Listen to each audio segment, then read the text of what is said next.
Hey everyone, welcome back to another video.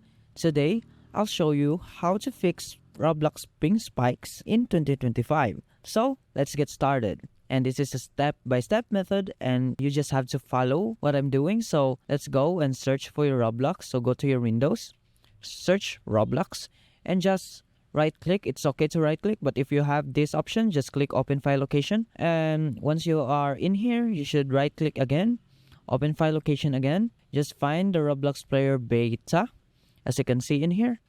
Right click again, and as you can see in here, just show more properties and just click properties. Once you are in here, you should go to your digital signatures, and as you can see in here, there are just one embedded signatures. You just have to click that, go to details, and as you can see in here, you should go and click view certificate. Now you should just have to install the certificate, so just follow me. Install certificate, just next, and finish.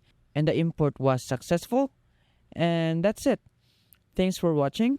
I hope my video is helpful, and see you in the next one.